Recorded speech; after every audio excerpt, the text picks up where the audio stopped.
what the afternoon is about is trying to give us some tips and hints as to how maybe we in Copenhagen can begin to work more actively with geodesign in our education. And I'd like to start by introducing our next speaker, Stephen Ervin from Harvard, with many years' experience of students and teaching. So, Stephen. I can't take you outside with your sketchbooks and your pencils, much as I'd like to join you on that. But I'm here, so you're in a classroom, there's a chalkboard.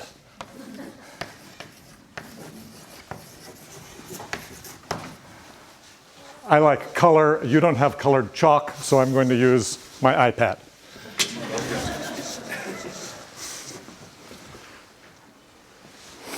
And I want to give you a kind of a personal view as well as what I call a systems view, and I hope they're reasonably intelligibly intertwined.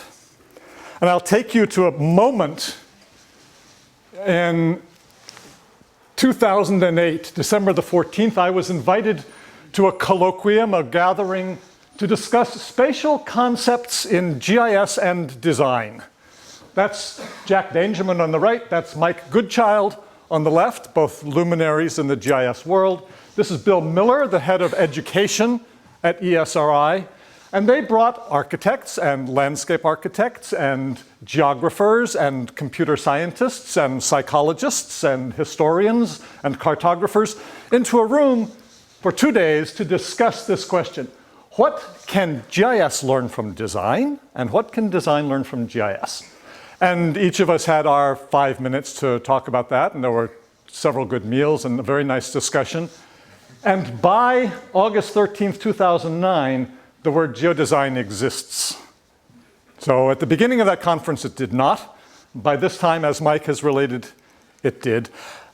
So it wasn't originally about a buzzword. It wasn't about a marketing term. It wasn't about a tool. It was actually about a question. What are spatial concepts in GIS that have to do with design, and what are spatial concepts in design that have to do with what we think of as GIS? And that's where I start this story, and really where geodesign started in its journey. For me, this was not difficult or surprising. I went to school in the late 70s as a landscape architect. I read McHarg, Design with Nature, and I absorbed this geo view of the world, not computational yet.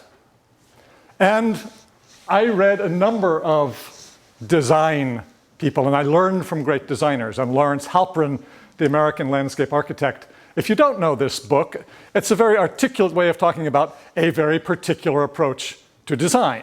But it's intelligible, and as Tom Fisher described this morning, design can be rigorous and specific, and even methodical in its own way, although it always allows room for surprise, invention, discovery, inversion. And maps, that is, spatial representations, graphic representations of space, are an obvious joining of these things, as we've already heard. And my own activities and work through the 90s, it was just a bit slow there, I'm going to leave it here, were developing landscape techniques for digital visualization and modeling, animation, and so on. And now, I have been for 20 years teaching at the Graduate School of Design, where we do multimedia studio learning. We have computers, we have cardboard models, we have clay models, we have text, we have refrigerators, we have indoors, we have outdoors, and all of that is mixed up together in the studio experience. This is the place where the software known as ArcGIS was originally invented by the Harvard Laboratory for Computer and Spatial Analysis.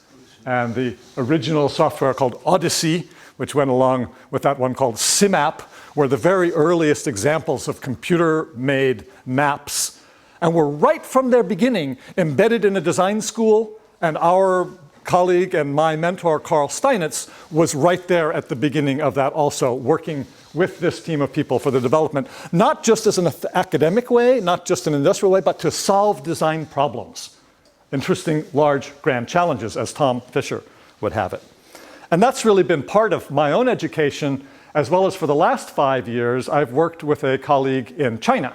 Yu Kongjian, probably the most influential landscape architect in China now, by most accounts, and certainly one of the biggest. Working with him and graduate students, dealing with large problems in China, which are large. The issues are overwhelming if you can't conceive of the kinds of problems that Beijing has with 50 million people in a city. What do you do with that? And how do you structure it? How do you break that down into solvable problems? And working with Kongjian, at the same time as he's dealing with that, he's making delightful places for children to skip through the green grasses on the red ribbon. And combining these two things is an important part of this geo-design combination. The word design was put there on purpose.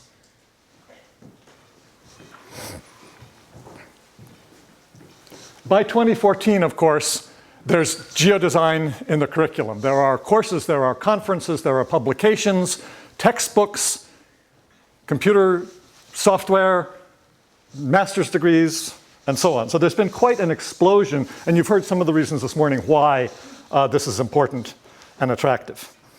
You've also heard that it's a competition of definitions, which has been true since the very beginning. So I give you mine. Built over time, having started with the very shortest, I think I can now claim to the longest, but that's for a reason. Environmental planning and design that involves large areas, complex issues, and multi-person teams.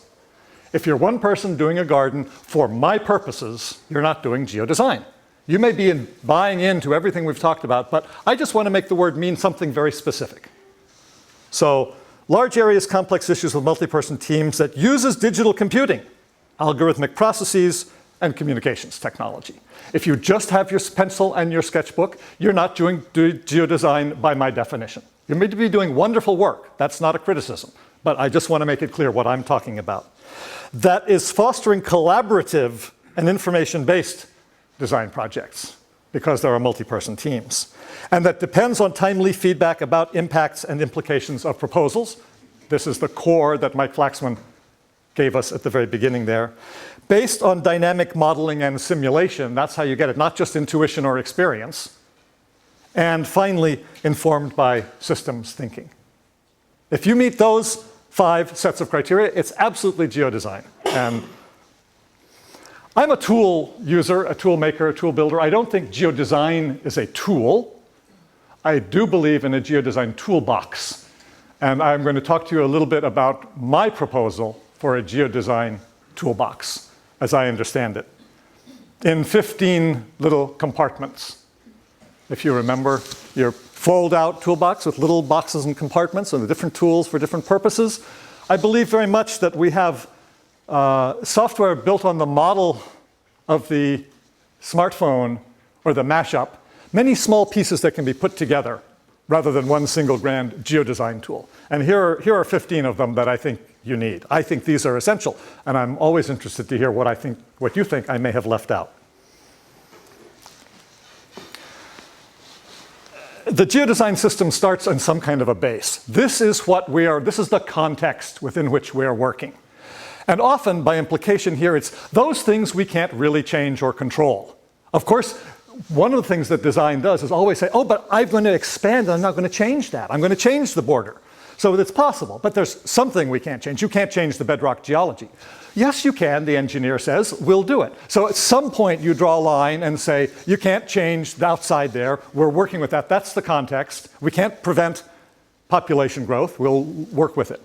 And in that's typically what we represent in the GIS world with these kind of layers of meaning. And on that base, we are manipulating and placing and sometimes inventing objects. And I use object quite broadly here, although this is the picture of sort of physical size things like trees and houses and cars that many of us deal with.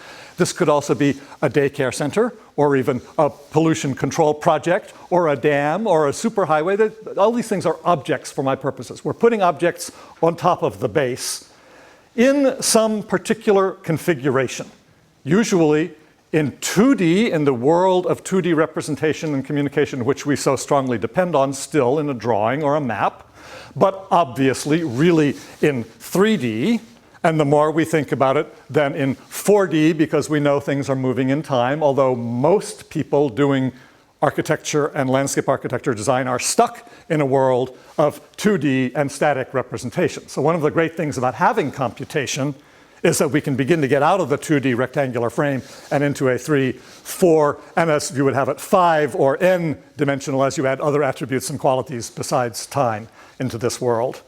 And these configurations are usually designed according to some constraints, some relationships. The house door is parallel to the street. The house solar collector faces south. The number of students should not exceed 100. There are many relations and constraints that we are often putting implicitly in our drawings, perhaps explicitly in various kinds of text and other kinds of descriptions. And increasingly our software allows us to embed constraints, such as if you say, this thing must be parallel to that. If this moves, then that will move also. And that moves beyond just CAD as we typically used to know it years ago. And of course, as we build up these configurations of objects on bases, it would be great to draw from and also deposit into a library of references, good examples and bad examples, and yesterday's project, and so on. So we have a library that is not just personal, but also shareable, an important part as we move along here.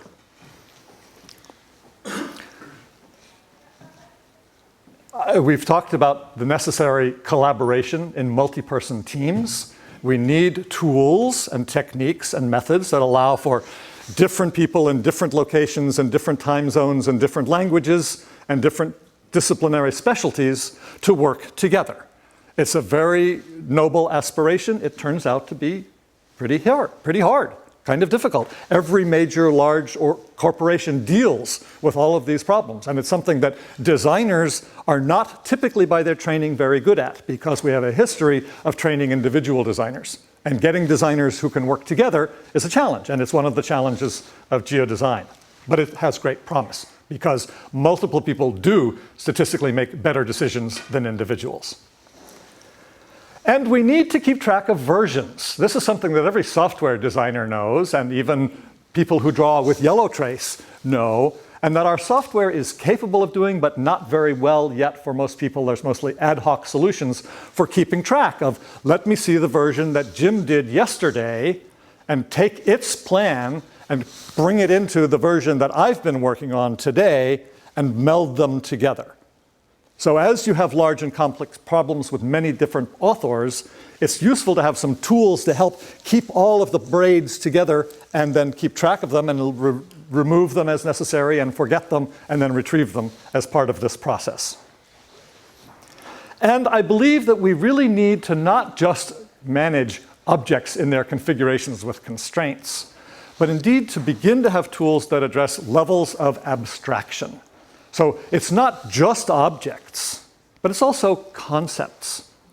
Access, openness, freedom, symmetry, justice, equality. Many of these things are important in design, and we imply them sometimes, but wouldn't it be great if we could actually record and communicate them as well? And I think that as we traverse the scale from extremely concrete to more and more abstract ideas, it is, of course, harder and harder to do. We don't know how to do it. How do you draw love? But to the extent that we can begin to move that way, we'll have a richer geodesign toolbox.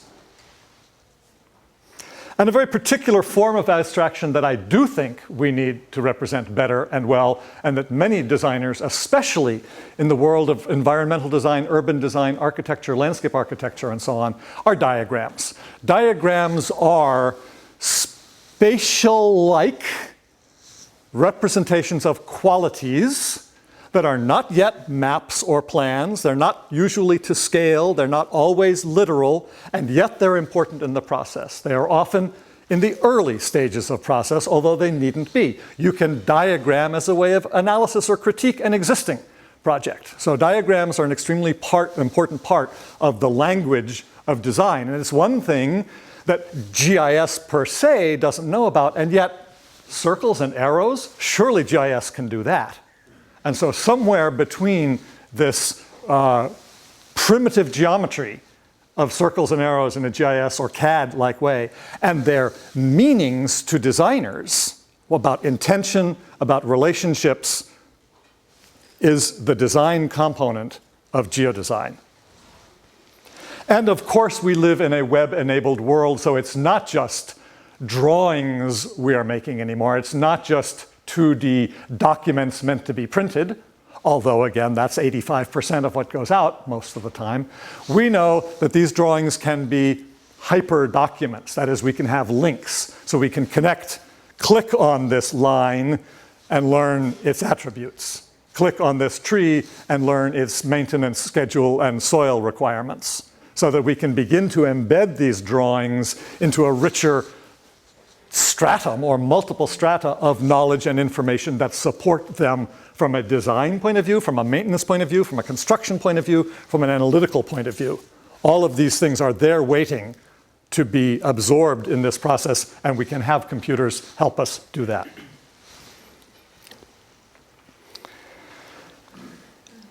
And because we have computers, we cannot just make marks or pixels, scratches on our stylus, but indeed we can engage in programming, engage in algorithmic processes by scripting, writing programs, building models that are not just static representations, but that talk about behavior. Formal processes for the development of form in algorithmic or parametric ways, ways of building clusters, ways of describing the motions of agents, whether they are individual shoppers or individual wildebeest or tractors and robots on a construction site. All of these things are meant to work in dynamic ways, programmed and controlled by us. In the past, the construction document made by architects and landscape architects were mute documents meant to be interpreted by dynamic agents. We can begin to make our documents actually dynamic by writing scripts and creating form that way. And if we're going to be doing that, then we need the concept of time. We need not just versions as static slices or moment snapshots in the past, but we actually need tools that understand about the passing of time, about seasons, that plants go through different seasons and buildings cast shadows with the motion of the sun. And there are many aspects of time that are important to the design process, which if we only capture in static drawings in our notebook with our pencil, we'll have primitive ways at best of representing. And if we have these, then we can have that core thing that Mike said, we need to simulate impacts. We need to know if we do all this, what then? What might happen? Which places will be bright? Which places will be dark? How much will it cost? How fast can we evacuate from it? What will be the impact on biodiversity? All of these questions are wrapped up in this idea of simulation and visualization, because that's how most of us work much of the time with visual. But visual simulations are not the only ones. Here's a simulation of water level rise, made visual for our purposes, but you can imagine making it in some other sense, perhaps, or of forest fire motion on a slope, one of Michael Flaxman's early projects, or of any kind of behavior in the landscape. And by landscape, I include the urban landscape, to be sure, and the maritime landscape, although we have different words for all of these things. Dynamic processes anywhere in the world, the environment, that we care about, that we think we understand. If we don't understand it, we can't simulate it, and we probably would like to learn more about it if we think it's important. And that's the key. This is design is a question asking as much as an answer producing exercise. What do we need to know about? What do we know? How can we use it? And since we've got a lot of people working on a big project that has many different metrics for success, it's not just, I think it will be beautiful or not. In my design school, that's about the level of conversation often. I think it's good, I don't. We can do much better. We can have various forms of not just quantitative but also qualitative metrics for analysis. How are we doing? As we're working on this project, have we housed everybody? Have we destroyed any species diversity? Have we done things we need to mitigate or minimize, as Mike talked about? How can this be represented? And the world of information has come up with this term, which I think came to us from the automobile and then probably from the aircraft, the dashboard, a simple representation that can be taken in at a glance with a visual field of key indicators. In a car, it's how fast am I going? Do I have any gas left? And what am I driving into? And are my turn signals on? In a design project, we might have 15 or 20 or more. Multi-criteria decision making is often informed by lots of different things. Well, this one costs more, but it's also more beautiful. Or this one costs less and it achieves greater biodiversity. It's this kind of quantitative and qualitative comparison of projects that helps us to evaluate how we're doing in this real time, not ship it off and wait for a month to somebody come back and send back this is how it's going to work. As you design, as you make a move, you see these changes. We're beginning to be able to do that with the computer software that we have and the strength of power computation in the cloud. Technically, it's not hard. The difficulty is, what do you measure? And how?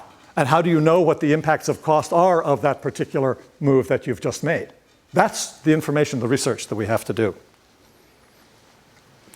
And finally, our colleague and my mentor, Carl Steinitz, would say, and you know, if you're watching your dashboard and you're not making progress, things are about the same, perhaps you're going about it wrong. He believes that there are multiple ways of designing that are different and that can be learned, taught, analyzed, and characterized, and that sometimes some ways of designing are more appropriate for certain kinds of problems than are others, and believes that this is an active research area. What are those ways that are more appropriate for what kinds of problems? And how would you know?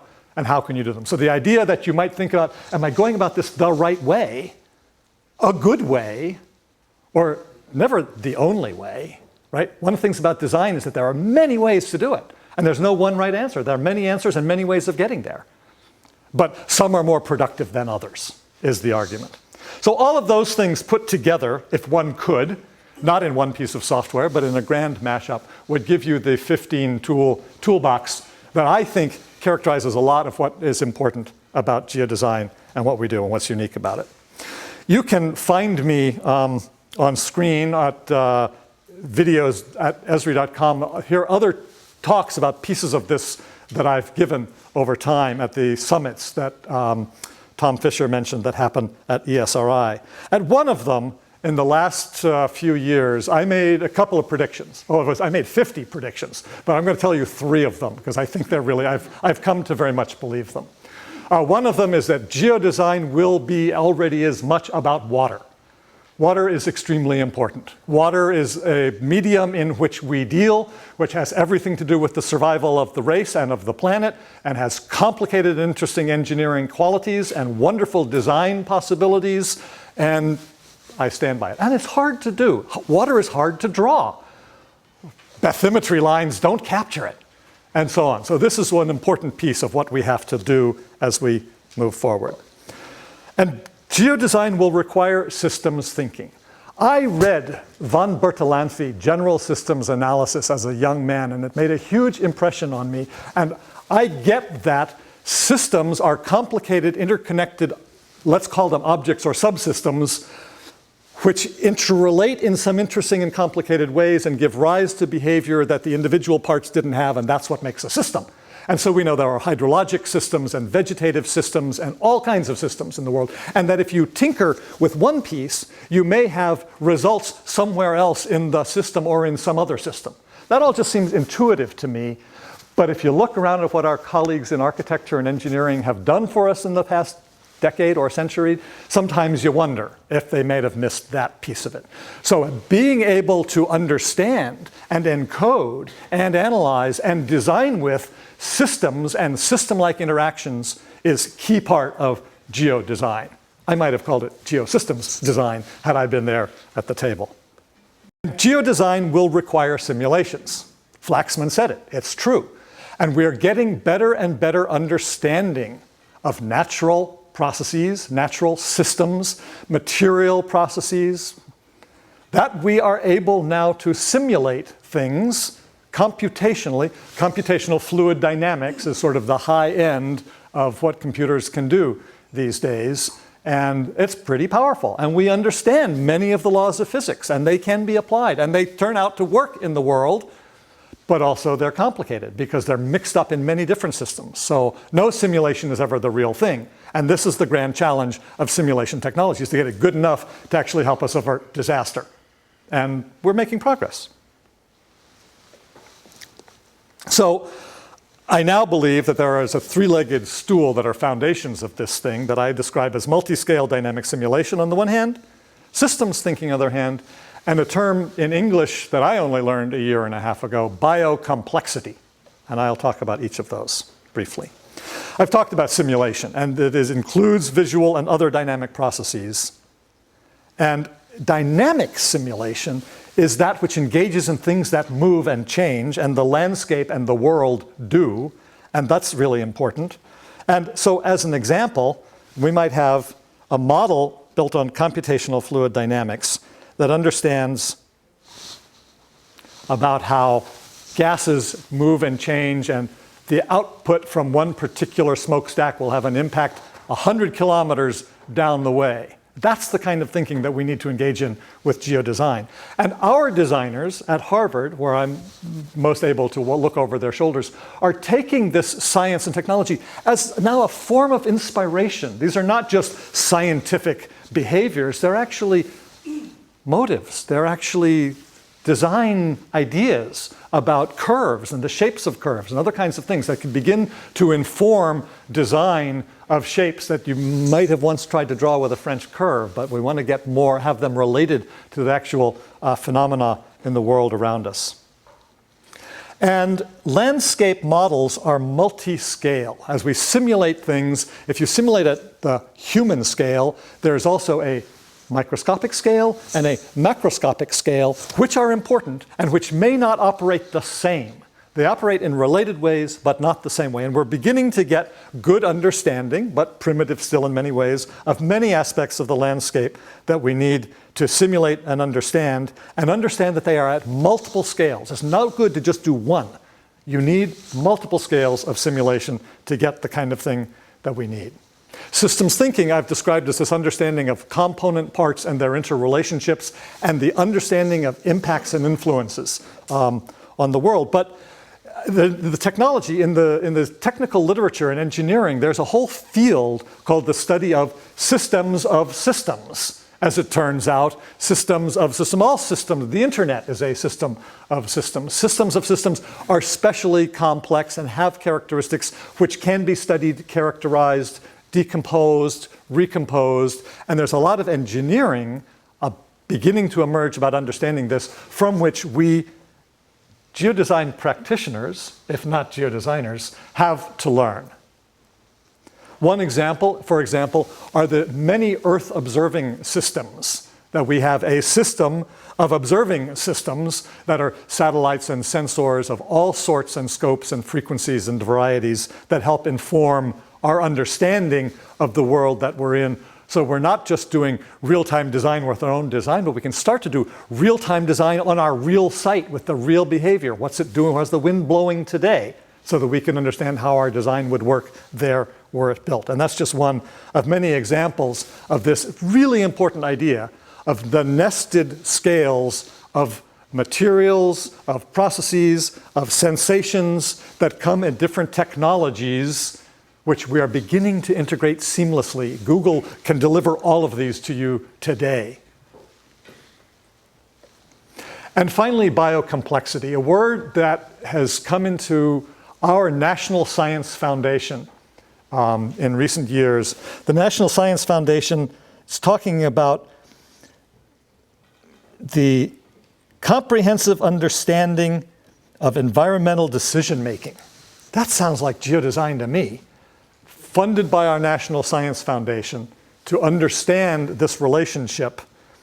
And they describe it in a particularly vivid spiral. The spiral of life you may have heard of with reference to the helix. So this spiral representation that says that there are species, and species live in an environment, and environments aggregate into regions, and regions add up to a planet. Well, none of us is designing at the planetary scale yet, but the sum total of everything that everybody's doing is designing at the planetary scale, and somehow we have to, and similarly, most of us are not designing new viruses, and yet it may turn out that that's a powerful and effective way to address some of the challenges that we have. So from the nano to the macro is an important part of this connectivity. And locating our own work and our specialty somewhere on this spiral and finding other people on the spiral to be part of your team is an important part of the future of geodesign, in my view, because biocomplexity deals not just with the reductionism of science,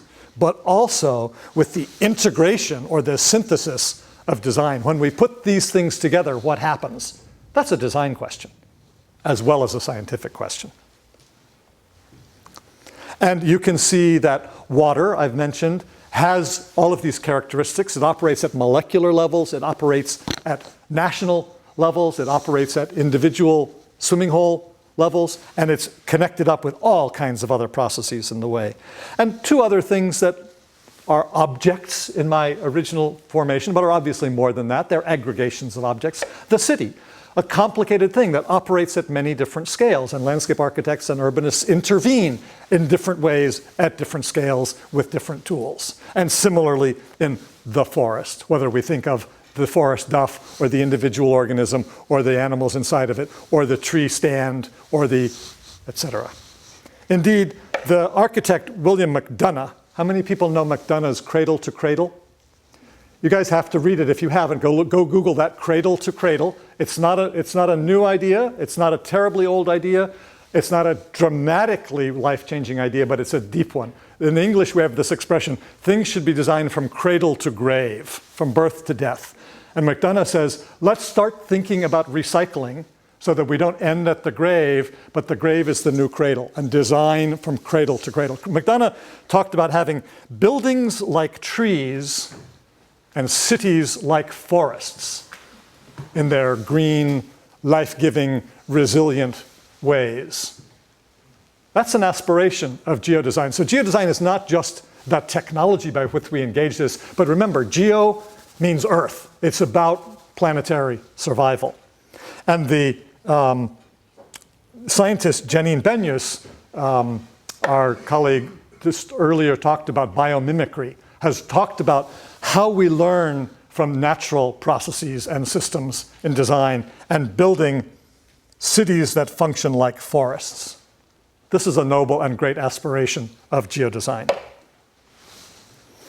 Biocomplexity is under study in a range of territories around the United States, and one that is particularly interesting is here in the Delaware, Maryland, Virginia Peninsula, which was the site in 1969 of what I think is arguably one of the very first actual geodesign projects that met all of my criteria, was specifically computer-aided, was a team of people, was a large and complex set of problems, and it was done with the computers then available and a black and white line printer making a map by our now oft-cited Carl Steinitz and his team at the Graduate School of Design. So there's a certain wonderful poetic justice about this being a new site for biocomplexity research and analysis.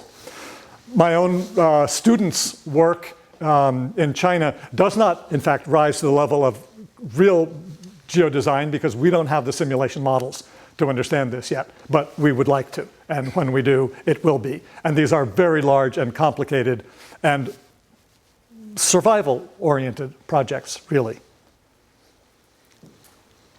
So geodesign needs to respond to the timeless qualities of human perceptual experience. It's an art. There's an art basis to this. It's design. It's not engineering. It's not called geoengineering. That's a different thing. This is design. But at the same time, we have to understand the scientific basis on which this happens. And I'm so excited to hear that your landscape architecture program here in Copenhagen is embedded with scientists. In bed with the scientists even. No, it's important to have this cross-fertilization and hybridization. It's important to understand what the two sides of this coin are, how they work together to make a singular coin or currency that has the promise that I've talked about here.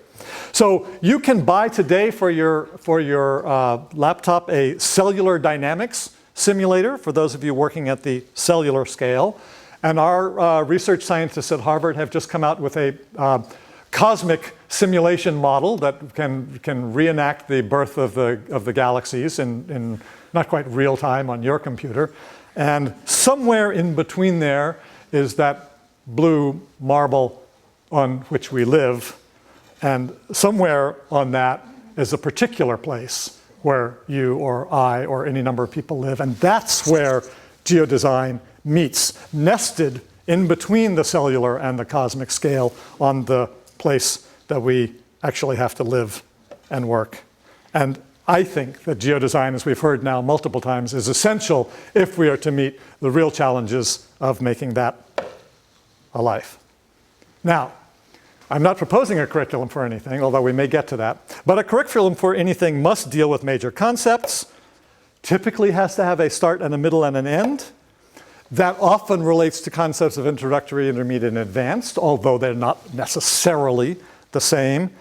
But they are all driven by this notion that we have linear time. And as any designer will tell you, it ain't always just linear. And the curriculum any curriculum has to address the fact that all of us individual critters experience, maybe Stephen Hawking doesn't, but the rest of us do, experience time as a linear thing. And certain things have to come, and you can't do everything at once. You can't teach the students everything they need to know now. You need to teach them a little bit that'll get them enough to do the next thing so that they realize the next thing that they need to know. And if you're building your own curriculum, you have to do the same thing. You have to figure out some first step to take that'll get you started so you know what the obvious next step is. And so I think the dilemma, one of the dilemmas that you have here, if I understand it right, is A, we've already got a very full curriculum that doesn't have enough time to do all the things that we need to teach you anyway, and now we're asked to teach you some more stuff, so how should we do it? And I tell you in advance, I don't actually have a good idea how to do that. But it does strike me that this linear time is a bit like an arrow that collects things, and even this idea of a dendritic stream structure, or even more like a braided stream structure, where there are things that are interlapped and intertwined, are important. So we get beyond just the straight arrow of time and begin to think about at least braided time, part of the thing. And that somehow makes me think of spirals. And spirals, as you already saw from our biocomplexity diagram, are everywhere in science, as it turns out. And in my own design experience, and maybe it's just an accident, the spirals have been there often. There's a very familiar design motif as well. And so spiral strikes me as being a more useful and powerful motive than a simple arrow headed one way. Spirals may have a general direction, right? But they don't have to be quite so linear. And so I'm referring to Jerome Bruner's spiral design of learning. And Bruner said, typical people, learners, now he was mostly talking about children, but let's talk about learners. Learners spiral around between learning what he characterized as the three separate categories of knowledge, attitudes, and skills, and that these are related. We have some knowledge and they have some way of thinking about it and have some way of applying it. And as we move through life, we often come back around. That's that knowledge. And now I add a little bit more to that core of knowledge that I did before. That's that skill I previously had. Let me add a little bit more to my skill in there. So I'm intrigued that as we move from the novice to the mastery level, we have this kind of spiraling around of revisiting, not like, we learned that last year, it's all over, we're going to learn. Remember that thing we started learning last year about the way water flows downhill? Well, now let's learn about some ways in which it doesn't flow downhill and the special occasions when that happens and so on. So that rules, as we learn them, get elaborated over time as we work along this spiral. And indeed, design processes themselves have sometimes been described as spiral in the sense of, well, I originally laid it out and I put the entry over here and the garage back there, and now I'm coming back around and I realize that the entry would be better off over here on the side because of other moves that I've made, and that there's this kind of revisiting that's an important part of curriculum. So one of the keys that I take from this, and thinking about my own education, and looking at my own daughter's education over time and thinking about that, this idea that you don't learn something once and forever, but rather that you learn it incrementally and often in greater and greater context. So you're more appreciative of the many things that there are connections, whether it's an attitude or a knowledge or a skill or any other set of tools you want to think about that are connected. And what we're doing over time is building more and more connections, more and more connections. And those of you who've followed artificial intelligence, or you know that this is this connectionist model of learning where you actually build artificial, like neuronal dendrites that connect things up. And the way that people learn things is by connecting neurons up. So it makes sense to me that building connections is a key aspiration of any curriculum. Not introducing topics, but building connections, and perhaps in a spiral way. So that's the structure, spiral, great. But a curriculum needs not just a structure, but also some content, because we could apply this to playing the flute, or to hockey, playing hockey, or to participating in a geodesign process, perhaps. So what would that be like? Well, you could refer back to Ervin's 5-point definition and say that each one of these things is something you have to learn about. We got to learn about large areas and complex issues. We got to learn about communications technologies. We got to learn about dynamic modeling and simulation and systems thinking. Each one of those becomes a topic, a course, a seminar, a field trip, whatever, that helps to build it up. Or you could perhaps appeal to Ervin's 15-part toolkit and say each one of those objects is itself a course or a module or a seminar or a field trip. And these are the things that you have to learn about to educate or become an educated geodesign practitioner. Or you could perhaps do a Google search and see what other schools have done. And you would find that, for example, at Penn State, they adopted Carl Steinitz's 6-model framework, representation models, process models, and so on, as the core of their curriculum, and said, we think that we buy into this way of thinking about design, therefore we'll buy into this way of thinking about the components. And we'll learn about representation systems and about evaluation models and about process models and change models and so on. So that would be actually, I think, a plausible one, that there's a live experiment being undertaken right now. Kellyanne Foster's name was mentioned earlier today, and she's running this experiment to see if that curriculum can be used to turn out informed geodesigners. Or we'll hear more from Jim McQuarrie later on about the Philadelphia U experience with trying to craft a curriculum where, if nothing else, you title things Geodesign Studio, then surely it will be about geodesign. But I've given these other kind of ideas about how we might think about the structure feeding this. So how do I propose to put these together? Well, here's my prescription, such as it is. That you've got to start out well educated. In our environment, that's both STEM, science, technology, engineering, and math, and the arts, by which we include the humanities and the social sciences and everything else. So you've got to have STEM plus arts to get started. And if you need some remedial work with that, then go and get it and move along. And then, if you are well-rounded, then you can get some systems thinking. You can actually, there's a lot of curriculum for systems thinking. Many of the slides I showed you before are put out by something called the Waters Institute. And the Waters Institute is specifically engaged in the mandate of building a systems thinking curriculum, mostly in the K through 12 environment. But that's where it's got to start. And so if you need some remedial work, then now's the time to get it, because you've got to start well-rounded and then have a systems thinking, and then go and get some environmental science, whichever branch you think, whether it's geology or vegetation, hydrology, atmospheric science, something that gives you the material and disciplinary focus of this environmental activity that we're going to be engaged in.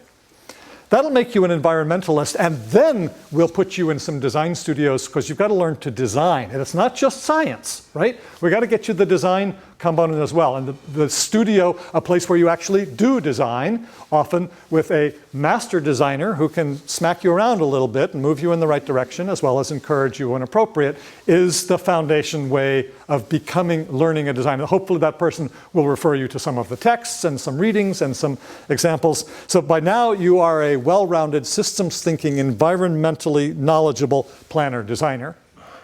And by the way, I use planner and designer identically the same. Herb Simon wrote, everyone designs who devises courses of action to achieve a better future. And you call it planning, I call it designing, sometimes they call it engineering, but that's what it is. And if you've gotten to be an environmental designer, planner. And now you get some deeper disciplinary specialty. You really know how to build hospitals or dams or nature preserves or windmills or solar heating panels or something. And we give you some computation. So you probably had to pick up these tools, but if not, get to school, learn about the fundamentals of algorithms, of computation, of data structures, how they are structured, how they work, how they are enabling, what their limits are, both practical and theoretical. And so now you're a computer-aided designer. CAD got a very bad rap in the early days because it sounded like it was just a bad substitute for a pencil. But actually, computer-aided design, that's geodesign, people. That is actually what we're talking about, is using all that power that's there to do things that the pencil's not so good at, augmented by the pencil as you need it. And then you take your computer-aided designer and get in an intensive collaboration course, learning how to work with others, how to communicate, how to keep track of the interactions between people, and how to deal with the human problems that come up and the actual intractable logistical problems that come up with collaboration. And you have a geodesigner.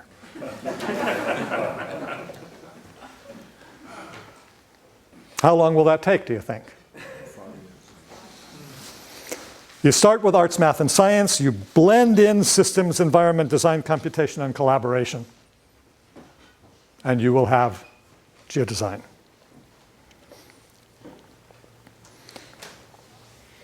And as you move up from your foundation of arts and STEM, remember it's not a line, it's a spiral. So you're revisiting skills, attitudes, and knowledge, and in design terms, perhaps processes, configurations, and elements, whatever it is, over and over again. So that as a novice, just learning to survive in this environment, you're doing the introductory kind of stuff. You're getting the foundation requirements in this regard. You have a breadth of topics, a range of problems. Now, I've certainly wondered, and I've had visited upon me different theories about start simple and end up large and complicated. I think it's just as likely we should start large and complicated and end up simple. I don't think there's one right answer to this. I think you can probably make it work either way. The very first time I ever designed a greenhouse, as a very young student in architecture school, it faced north. The second one, I got it right. So the spiral comes around. And then as you've been in the game for a little bit and you move into the intermediate levels, you get a little bit more variety and depth and specialization and some more greater understanding of the language that you need, the kind of subtle variations of the meaning of the terms that you've been throwing around a little bit loosely as you began. And just you richen and deepen this understanding until finally, as you achieve your final time or your thesis year or whatever, you're doing, I do believe in the integrative capstone thesis. The idea you will do a major piece of work of which you are proud, and that which shows your mastery of all of the things that you're supposed to, was collaborative, is computer-aided, does engage with real processes, does have a real problem at its core. I think that's an important test. But there are different models, different ways of doing it, I understand. That's my own particular view on that. And that over time, this spiral just continues. And you can approach it as a constant beginner and go back again and relearn that stuff. It's important to do I think it's one way of getting there. I will remind you of the 5 C's of geodesign. There were only 4 the first time I did this. Creativity, complexity, computation, collaboration, and change. If you are a master of those 5 things, I'll say if you're a master of any 4 out of these 5, you're well on your way to becoming a good geodesign practitioner. Embracing change is a key part of this whole exercise. That's the one I left out the first time I did it. And then I realized I needed to add that on. There's a couple of the courses that you're required to take somewhere along the way in this curriculum that I have in mind for you. And I don't know where you're going to fill in your other electives from. Possibly could study some Japanese poetry or Something like that. That's my idea. Thank you very much.